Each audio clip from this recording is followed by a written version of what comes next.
খেয়াল করে দেখেন। মাথাটা ঘুরলো কেন? কি গো, কি হলো? আরে দেখো না, মাথাটা ঘুরে গেল। তো তুমি উঠছো কেন? তুমি রেস্ট নাও। সেহরি বানাতে হবে যে। সেহরি বানানোর চিন্তা কিসের? আমি বানিয়ে আনছি, তুমি কিন্তু একদম উঠবে না। আমি যা বানিয়ে আনবো তুমি খাবে তো? তুমি পারবে না একা।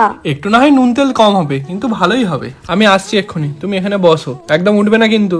বসো বসো, আমি 2 মিনিটে আসছি, একদম উঠবে না কিন্তু। আলহামদুলিল্লাহ, এই যত্নটুকুই তো চেয়েছি। কত তাড়াতাড়ি বানিয়ে ফেললাম, ভালোই হবে মনে হচ্ছে। ওর পছন্দই হবে, যাই গিয়ে খাওয়া দাওয়াটা করে নি। নিয়ে চলে এসেছি, ওঠো ওঠো। তুমি পারলে? কেমন হয়েছে দেখো।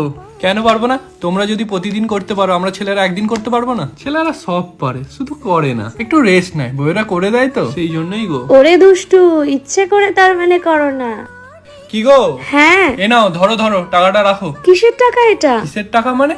ভাই বোনেদের শপিং করে দিতে হবে না? ঈদের শপিং করবে তো? বাবা মায়ের জামা কাপড় কেনার আছে, আমাদের তো এখন অনেক কাজ, আমরা কি যেতে পারবো নাকি? টাকাটা পাঠিয়ে দাও, যাতে তারা নিজেদের মতো করে কেনাকাটা করে নিতে পারে। আমার তো নিজেরই খেয়াল ছিল না, তুমি আমার বাড়ির জন্য এতটা ভেবেছো। তুমিও তো আমার বাড়ির জন্য এতটা করো, নিজের কাছের করে নিয়েছো, কেন আমি তাহলে ভাববো না? ঈদের সময় জানো তো দোকানে কেমন ভিড় হয়। ও আমার সাথে সাথে আমার পরিবারকেও আপন করে নিয়েছে। পাঠিয়ে দাও তাড়াতাড়ি, কেনাকাটা করে নেবে। কি গো, মন খারাপ করে বসে আছো কেন? আরে দেখো না, বাড়িতে কেউ কেউ সাহায্য চাইতে আসছে, কিন্তু আমার হাতে তো একটুও টাকা নেই, দিতে পারছি ও না। এই ব্যাপার। তুমি জানো না আমি কিছু টাকা আলাদা করে রেখেছি? হ্যাঁ জানি, কিন্তু ওগুলো তো তোমার টাকা। আমার টাকা? আমার টাকা মানে কি? আমার টাকাই তো তোমার টাকা। আর আমি কার জন্য ইনকাম করছি? তোমার জন্যই তো। তোমার ইচ্ছা মতো তুমি ওখান থেকে নিয়ে সাহায্য করো। আলহামদুলিল্লাহ, এমন একজন বুঝদার স্বামী আমি পেয়েছি।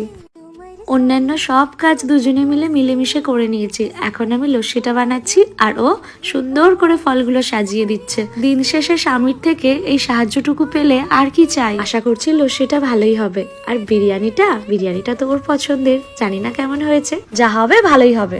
নাও নাও নাও, তুমি আগে খাও। না না, তুমি খাও, তুমি খেয়ে বলো কেমন হয়েছে। উফ, দারুণ হয়েছে। সত্যি? ও তো বললো বিরিয়ানিটা দারুণ হয়েছে, দেখি তো খেয়ে। এতটা নুন হয়ে গেছে, কই ও তো কিছু বললো না। কি গো, বিরিয়ানিতে যে অত নুন হয়ে গিয়েছিল, কই তুমি তো কিছু বললে না। ওই নুন তো লাগেনি, দারুণ লেগেছে। তুমি যে অত ভালোবেসে যত্ন করে বানিয়েছো আমার জন্য, আমার তো খুব ভালো লেগেছে। আর রোজার দিনে নুন কম নুন বেশি কি আসে যায়?